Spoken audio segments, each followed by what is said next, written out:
What's up guys, Sean here. I am about to start sharpening this Microtech Socom Elite Tanto. It's the manual version. You guys probably have already seen the edge that I put on my personal Tanto Socom Elite, but I'm about to hook this one up. This one has a factory edge, so you guys can see this start to finish. First thing you want to do is get it clamped in here, and then you want to put a zip tie around this, I guess kind of like a choil area, and you want it to go in front of the thumb stud because that's going to keep your stone from creating a smile and going off to the plunge. So with the zip tie there, it stops the stone right where you want it to stop and doesn't allow you to run back here like I did on mine when I sharpened it a while back. So that's a little trick that can help you get cleaner looking edges.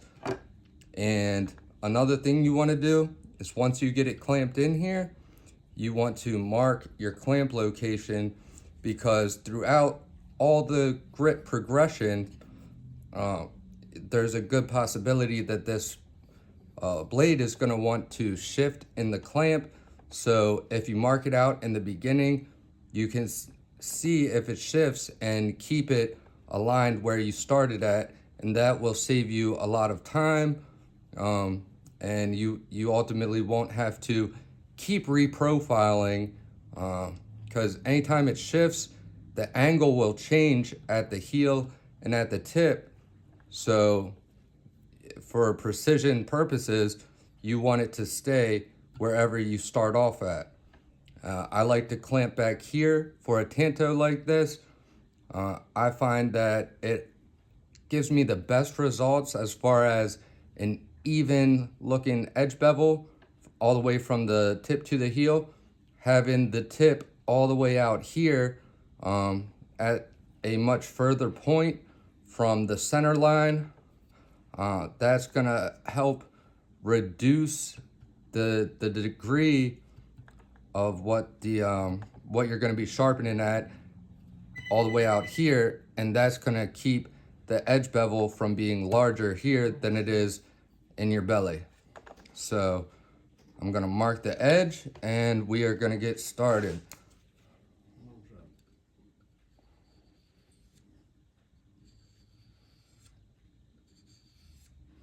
Now, I always mark my edges. I do recommend getting one of these wide chisel tip Sharpies. It makes it a lot easier to not slip off of the edge bevel when you're marking it, and just saves you a little bit of time and hassle. And you can get a nice thick marking on the edge without making too much of a mess. The reason I'm marking it up way higher than what the edge bevel's at now is because I am going to be reprofiling this.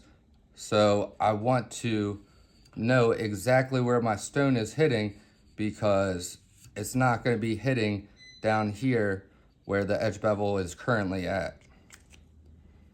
And I also want to make sure that it's not going up too high. I want to keep this reasonable.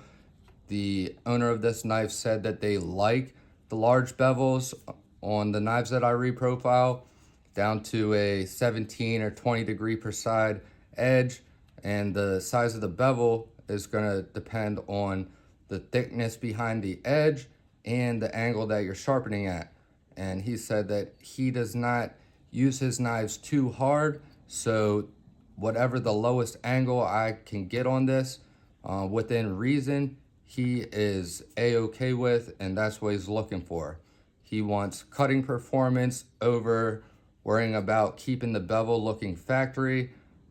Just like myself, that's pretty much the same way that I am. So we're gonna start off with the 100 grit KME Gold Series diamond plate. Yesterday, when I sharpened the Sniper Blade Works LPC, I started off at 50 grit, And that 50 grit stone, it will save you time on the reprofiling, but you have to be really careful with it near the tip. It's really risky taking that stone near the points because you just can't profile out a nice fine point with a 50 grit stone.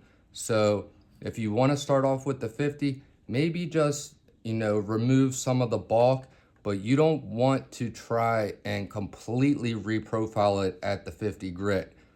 And because I have 2 points, or ultimately 2 tips to preserve on this blade, I'm gonna start off with the 100 grit.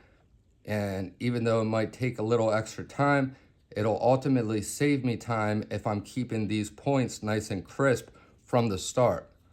Especially since I have a nice factory edge to start off with, and these points are still intact. Oftentimes, if a knife has been sharpened before it arrives to me and those points have been damaged or removed, it's a whole lot more work to bring them back. So this is just basically little precautions that can help you achieve your end goal with a little bit less of a headache.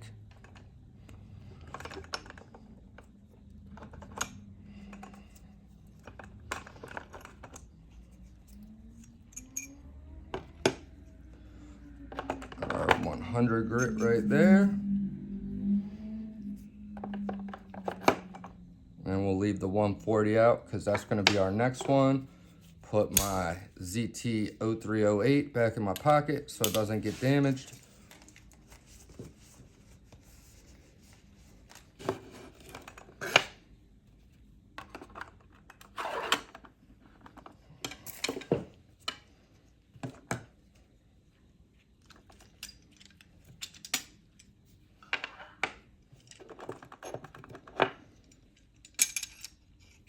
And lately, I've been kind of testing out this new honing oil made by Scott Gunn. He is the creator of Gunny Juice and Gunny Glide. I'm a big fan of his products. They all work very amazing. And this is a new product that he's been working on. The one that I have is not the final version, which he is working on making available to the public right now. It is he finally got it completed. The one that I have is a little bit different on a chemical level, but it's still close and it still ultimately does the same thing.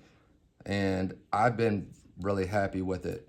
So I'm gonna be using that also instead of just going at it dry like I typically do.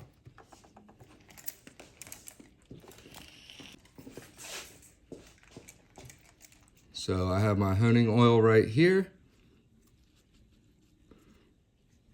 We are gonna apply this just a drop or 2, maybe 3 on the stone. And what this does is it prevents the stone from loading, which that means it prevents it from getting clogged up with steel particles and becoming less effective. So, and it's also gonna help get debris out of the way as far as the steel particles go and not create new unintentional scratches in the grit pattern or the scratch pattern. So we are gonna start off, let's see, I'll probably put this up around 25 to get started. The factory edge on this is probably around 30, but I'm gonna bump it up to 35 and see where 25. Bump it up to 25 and see where we're at and go from there. Damn. I have this thing really cranked down. There we go. Yeah, I crank down everything pretty tight.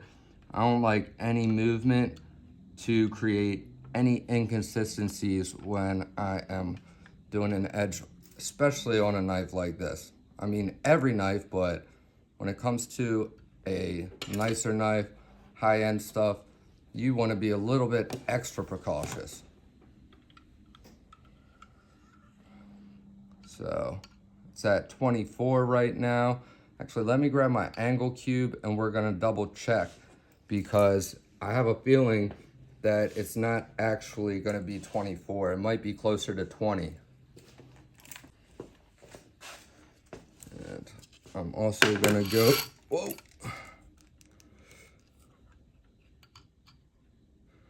I'm also gonna go ahead and cover my cut up so I don't get any steel particles and stuff inside of that.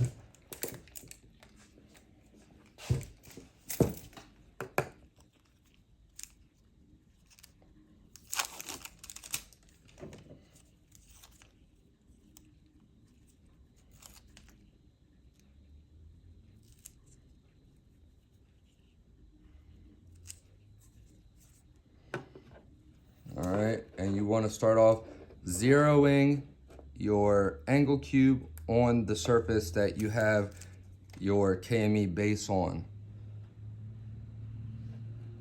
So once you have that zeroed out, just take it, sit on top of your stone holder, and see where we're at.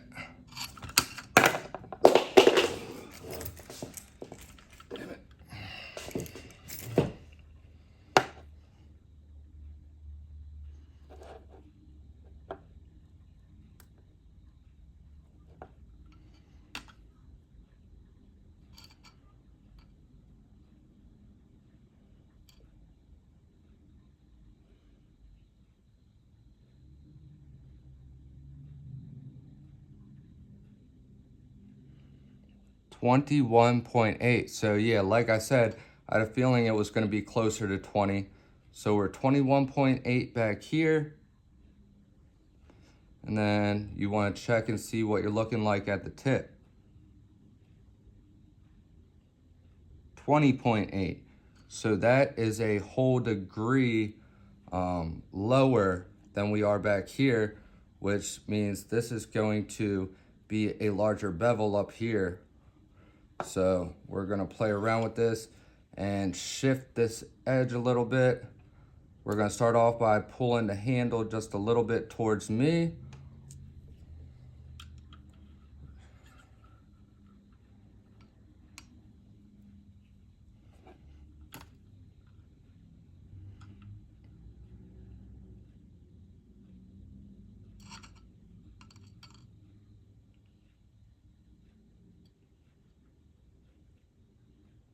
So still 21.8 back here. And check that out. Now we're at 21.8 at the tip. So now, just by shifting this just that little bit, that's gonna keep the angle consistent from the heel all the way to the tip. So that's something you wanna check before you get started, and you just adjust it or check it and adjust accordingly. So perfect example of how that works, and it's nice and easy, not very complicated.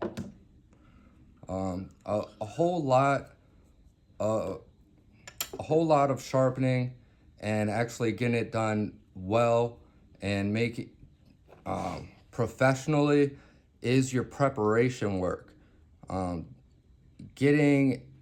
Protecting the areas that you don't want the stone to hit, getting all your angles set, making sure your angle is staying consistent from the heel to the tip, making sure that your angle indicator right here is basically that you're set at the angle that you want to sharpen it at, and not just trusting the angle indicator, because depending on the blade and how it's clamped, the angle indicator and the actual angle is going to vary. It can vary with, 2, 3, 4 degrees sometimes, depending on the blade. So that's something you want to check and get all sorted out. And since we like where it's positioned now, I'm gonna remark it.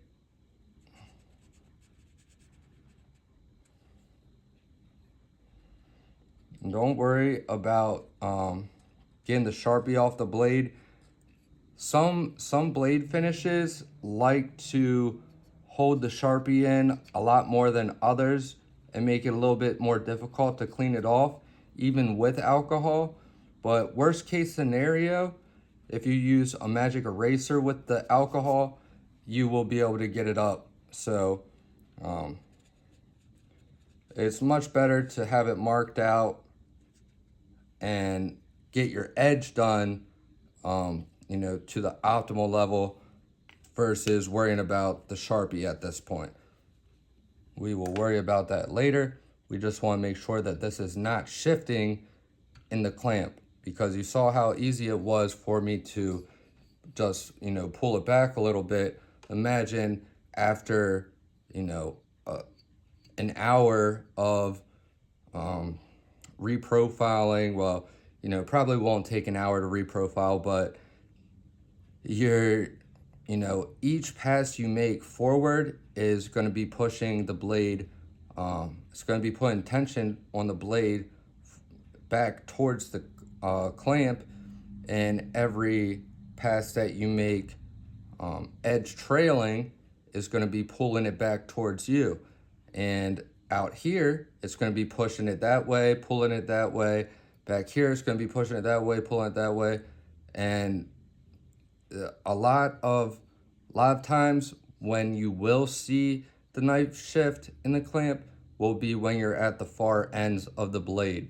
So when you're at the heel or the tip is when you really want to pay attention to your pressure, that you're not creating too much pressure, and also that you have it clamped nice and tight and secure so that your angle isn't changing and your position isn't changing. And if you have it marked out, you want to watch to make sure it doesn't shift, and if it does, you can correct it immediately instead of continuing to sharpen at the newly changed angle.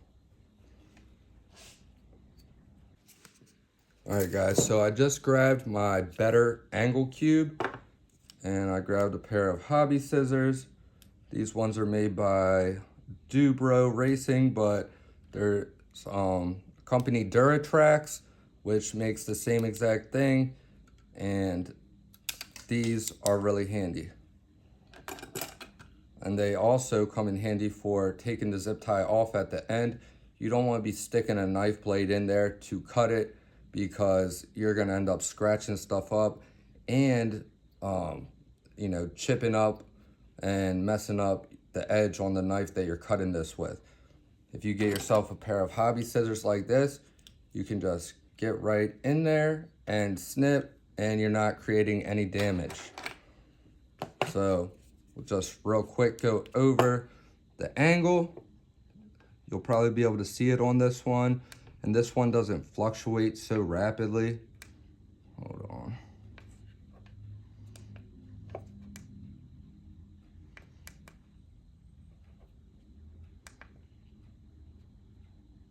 There we go. It's zeroed.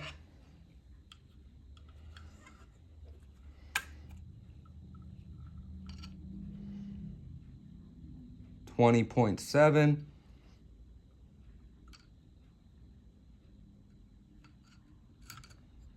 Ooh.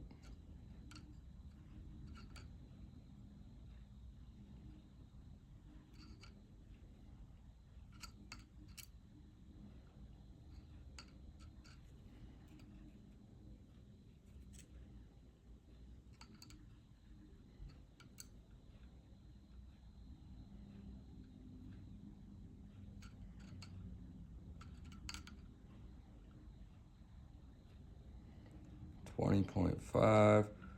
Maybe I need to pull it back a hair more. There we go.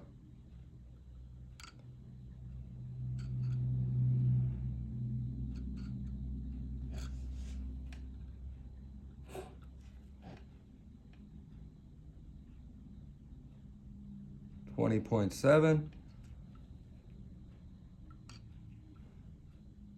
20.7.